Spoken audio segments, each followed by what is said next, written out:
This is probably going to be one of those chapters, or one of those episodes, I mean, that I have to praise Deku in such a way because it shows that the dude uses every kind of thing he's learned, as well as all he knows about his opponents and from previous opponents, to tackle what is essentially his biggest obstacle yet, Shigaraki, the actual menace of destruction. And a lot of this comes down to the plan of shoving in the one for all users into Shigaraki enough to break his psyche and finally like get through to him. And yes, this is a very convoluted plan that shouldn't realistically work because Shigaraki's dead set on being the villain. But I mean, it's Deku. His philosophy stuff, that's a whole different discussion to just a whole different video.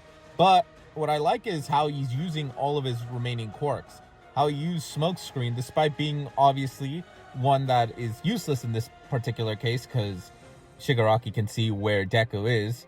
And yet, Deku used at least a part of his blood to put like one of the one for all users and trick Shigaraki into attacking, even though he wasn't really there, and landing hits and stuff.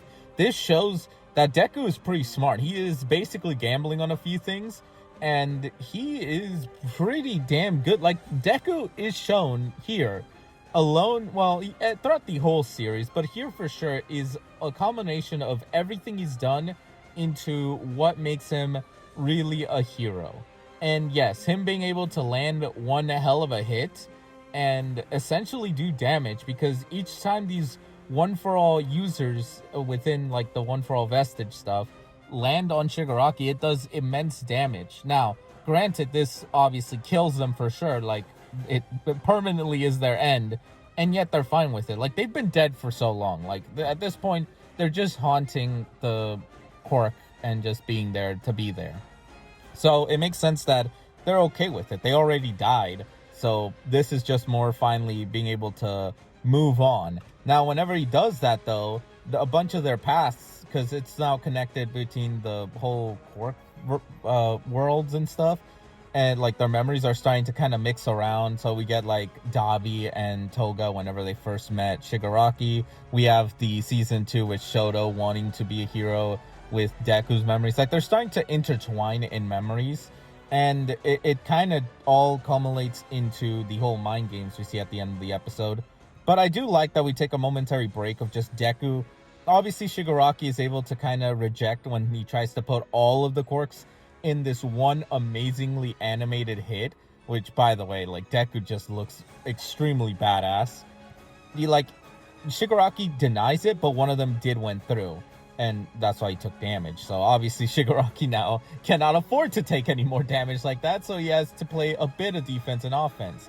Now, I do like the part with Momo carrying Kaminari, and Kaminari basically saying, like, he obviously does know that Deku is at his strongest if he's not the strongest of them all, and yet he's like in tears, kind of sad because he's worried about Deku and feels like he might not be confident in Deku because he's worried. Unlike with All Might, how because of his presence and stuff, they didn't feel worried whenever he was backed into a corner, which that alone deserves a video of its own. How Deku really is the better hero to All Might.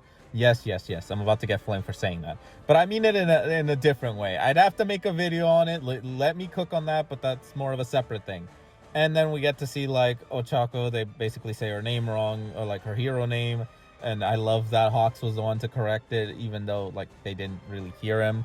But it just shows like Hawks is aware of the students. And then we get back to Lady Nagant returning to the plot and basically saying how Deku is a guy being able to just be like the beacon of hope, like shine through a sympathetic light to help the villains reform per se, like get to them in such a way. And yes, Deku's able to land one final hit, and it does seem like all but one for all user gets through and does a shit ton of damage to the point that Deku ends up actually in Shigaraki's consciousness, which is insane.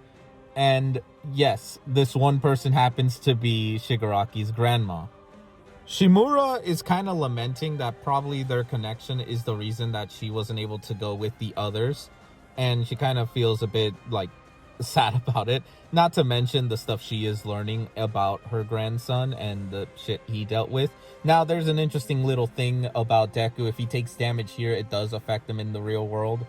I wonder what that's gonna entail. But outside of that, I definitely do find the cliffhanger interesting, that it's showing that it is Shigaraki's, like, the thing he's trying to suppress, because clearly he doesn't want Deku to just keep infiltrating memories he's abandoned and wants to not exactly think back of.